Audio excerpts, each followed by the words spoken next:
All right, today we are diving deep into a story called My Official Self-War.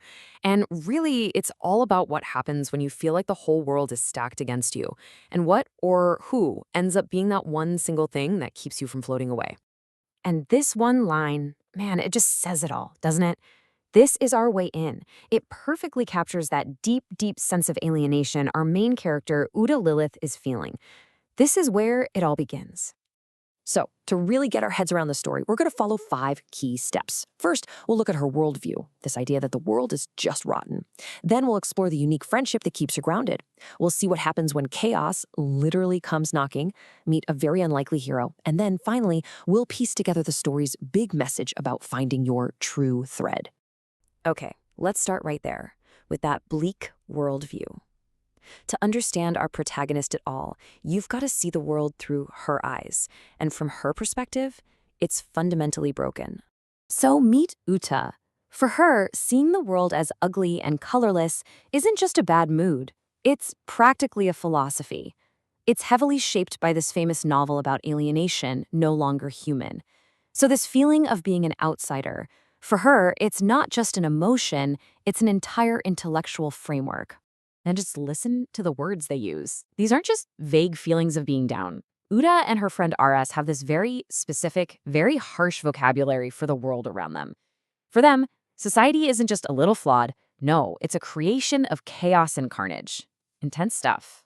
But here's the thing. She isn't alone in this bleak worldview. It's actually shared and kind of reinforced by this incredibly unique friendship that serves as her anchor in this world she sees as rotten. This right here is the dynamic between Uta and her friend Aras. I mean, they're basically two halves of a whole. Uta's hearing is incredibly sharp, but her vision is weak. Aras, on the other hand, sees everything with perfect clarity but doesn't hear well. Together, they create one complete set of senses. And the story actually gives this relationship a pretty epic name, the cycle of the never-ending imbalance. That name just elevates their friendship, right? It's not just a codependency, it's this central, almost mythic theme. They are literally locked in a cycle where they need each other to perceive the very world they both find so hostile. So, what happens when this philosophical idea of a rotten world stops being an idea and becomes terrifyingly real? Well, a physical threat is about to crash land in their lives, turning all those abstract fears into something very, very concrete. The story throws us back in time to the one single event that really cemented all of these fears, a home invasion.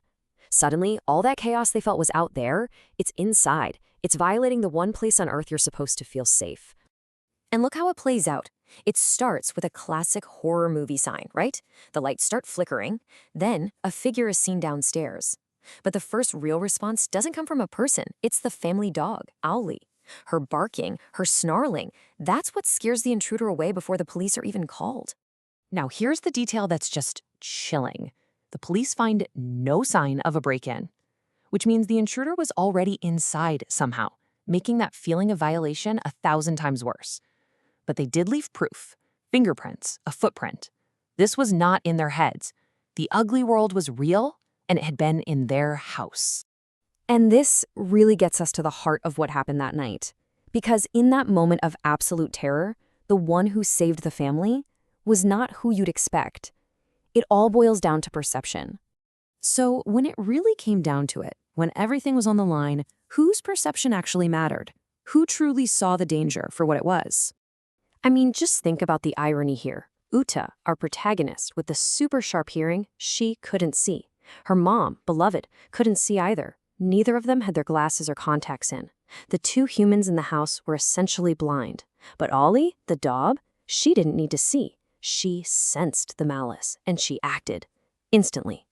So yeah, there's your hero. The one who protected this family from the rotten world wasn't some person with a complex philosophy. It was a dog, acting on pure protective instinct. It's such a powerful reminder that sometimes the clearest perception doesn't come from our brains, but from something way more primal. So what do we do with all this? We've got an alienated girl, this codependent friendship, a terrifying break-in, and a heroic dog. Where does it all lead? Well, the final message is really about one thing: connection.